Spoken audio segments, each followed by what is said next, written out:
Hi guys, welcome back to my channel.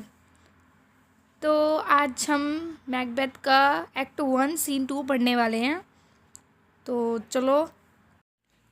चलो पढ़ते हैं हमारा एक्ट 1 सीन 2 का मैकबेथ का। ओके, तो ये जो सीन होता है, the scene takes player small near forest. ठीक है, अब यहाँ पे फॉरेस्ट क्या है? एक स्मॉल टाउन होता है in the north of Scotland.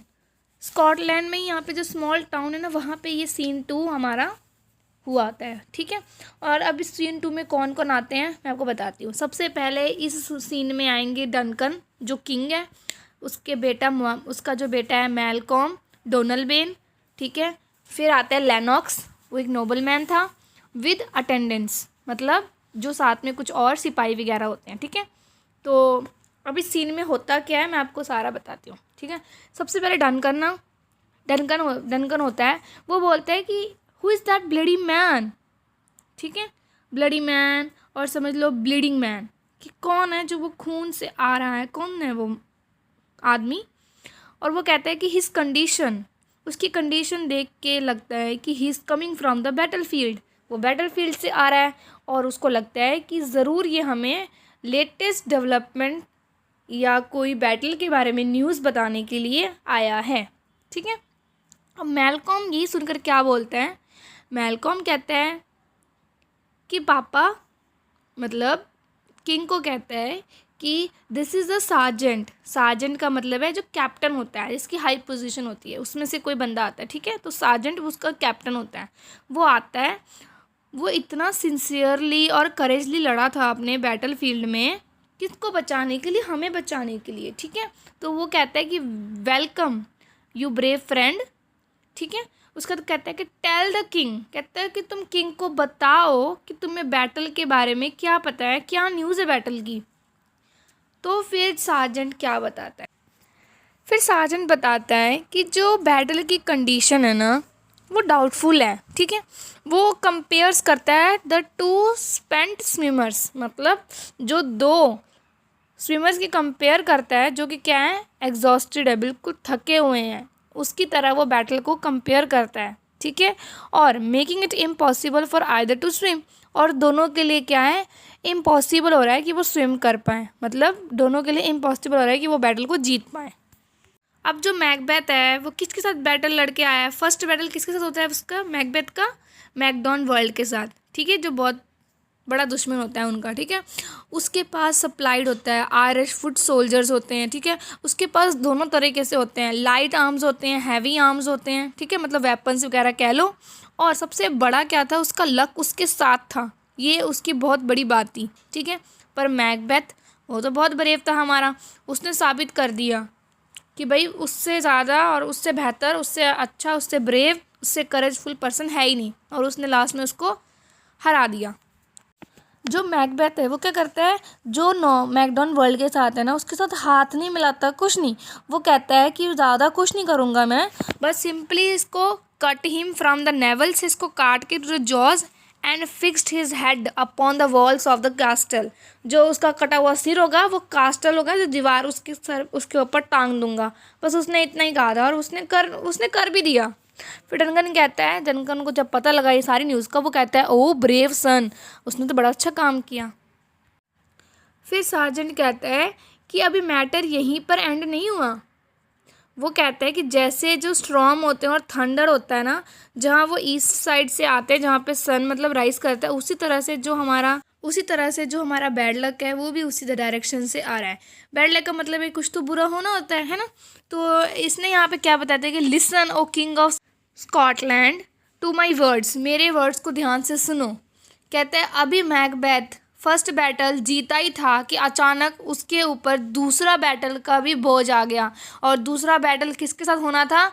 Norway king का नाम क्या था? स्वीनो। ठीक है, उसका होना था किसके साथ बैटल? मैकबेथ के साथ। हुआ कुछ नहीं, जो नॉर्वे किंग था ना, उसने इस बात का फ़ायदा उठाया कि मैकबेथ जो है अभी अभी लड़कर आया, वो थका हुआ होगा, तो मैं उससे अगर बैटल कर लूँगा तो मैं आसानी से जीत जाऊँगा, और मैं बस मुझे मिल जाएगी जगह तो मैं जीत जाऊँगा बैटल। तो इसलिए बस वो ये चाहता था। तो इसलिए उसने क्या किया, फ्रेश अटैक किया, ठीक है।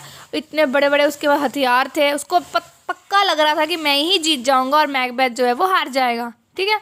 फिर डनकन कहता सार्जेंट को कि जो हमारे कैप्टन्स हैं, मतलब मैकबेथ और जो बैंकू है, वो क्या डर गए इस फ्रेश अटैक से।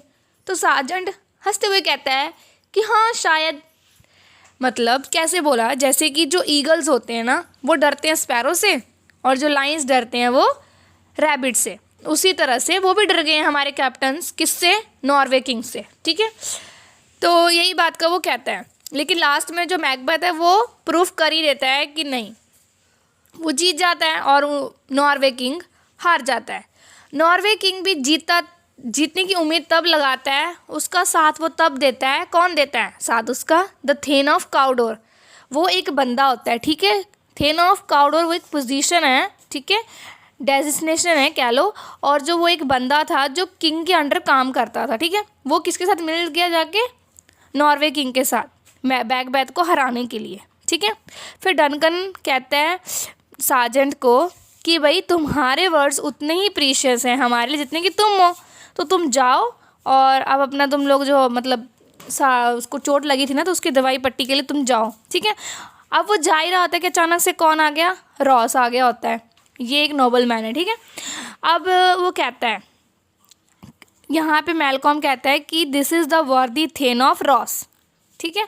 फिर लेनॉक्स क्या कहता है कि द एक्सप्रेशन, उसके एक्सप्रेशन जो फेस में है उससे पता लग जा रहा है कि ही हैज़ समथिंग टू, मतलब उसके पास कुछ अर्जेंट बताने वाला है, ठीक है। Only a person with strange things to report look like this.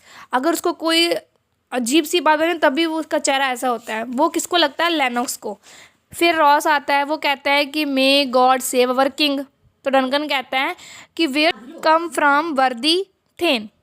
तो रॉस कहता है कि I am coming from fine. वो जो रॉस है वो किंग को बताता है कि जो नॉर्वे किंग था वो बहुत हवा में उड़ रहा था और उसने हमारे लोगों को डरा के रखा था, ठीक है। तो उसके पास क्योंकि नंबर ऑफ़ सोल्जर्स थे, उसके पास बहुत ज़्यादा वेपन्स भी थे, तो उसको उम्मीद था और उसको पता था कि जो मैकबेथ है वो अभी अभी लड़ाई से आया हुआ है, तो वो थका होगा, तो मैं आसानी से जीत जाऊंगा। और उसने ये भी बता दिया कि जो थेन ऑफ काउडोर था ना हमारा बंदा, वो उसके साथ मिल गया था, उसने सारी जानकारी डिटेल जो भी था वो उसको बता रहा था और वो उनके साथ मिल गया, ठीक है। पर जो ब्रेव मैकबेथ है उसने उनको हरा दिया और उसने बता दिया कि बस ऐसा हो ही नहीं सकता, ठीक है। तो उसने मतलब मैकबेथ को डिस्क्राइब किया था एज द ब्राइडरूम ऑफ बेलोना, मतलब the Roman goddess of war, ठीक है, जिसने क्या किया, फेस्ड किया the king of Norway with equal courage and strength, और उसको क्या किया, हरा दिया। डनकन बोलता है कि it is the matter of great happiness, ये तो बहुत खुशखबरी वाली बात है। तो रॉस बोलता है अब जब रिज़ल्ट आ गया था, विक्ट्री, हम जीत गए थे, तो जो स्वीनो था मतलब नॉर्वे किंग, ठीक है, अब उसने अब क्या करना था, अपने जो सोल्जर्स थे, डेड सोल्जर्स, उनकी तो जो बॉडीज थी उनको लेके जाना ही था। तो यहाँ पे उन्होंने बोला कि we are determined not to allow him to bury his dead soldiers at St. Columns Inch till he agrees to pay us $10,000 for the benefits of our soldiers। उसने कंडीशन रख दी थी कि हम तुझे डेड जो सोल्जर्स हैं उसकी body ले जाने बरी करने नहीं देंगे जब तक तुम हमें क्या नहीं दे दोगे, $10,000 नहीं दे दोगे, ठीक है। फिर डनकन कहता कि जो थेन ऑफ काउडोर है अब हम उसको अलाउ नहीं करेंगे कि वो हमारे प्यार का जितना उसको हमने प्यार किया, अफेक्शनेट दिया, ठीक है, ट्रस्ट किया, अब उसको तोड़ने नहीं देंगे। आई गिव ऑर्डर्स, मैं ऑर्डर्स देता हूँ कि अभी उसको इमीडिएट एग्जीक्यूशन हो जाए, मतलब फांसी की सज़ा सुनाने को बोला। और विद हिज फॉर्मर टाइटल, जो उसका टाइटल और जो रैंक है वो किसको दे दिया जाए, ग्रेट मैकबेथ को, ठीक है। फिर रॉस कहता है कि I will see that your orders are carried out, मैं देखता हूँ कि जो आपका ऑर्डर है वो हुआ कि नहीं हुआ। फिर डनकन बोलता है लास्ट में इतना ही बोलता है, what he hath lost noble Macbeth has won. इसका लास्ट में ऐसा मीनिंग है कि मतलब जो थेन ऑफ काउडोर था उसने तो लॉस्ट कर लिया, ठीक है, वो हार गया, और जो मैकबेथ था वो जीत गया, ठीक है, उसने गेन किया अफेक्शनेट, ठीक है, और जो कि क्या क्या थेन ऑफ काउडर ने घुमा दिया या लॉस्ट कर दिया, वो सारा प्यार उस मैकबेथ को मिल गया। तो यहाँ पे हमारा जो ये सीन है ये फिनिश हो जाता है। तो अब नेक्स्ट सीन में नेक्स्ट वीडियो में डालूंगी। Okay, see you soon in the next video and thanks for watching.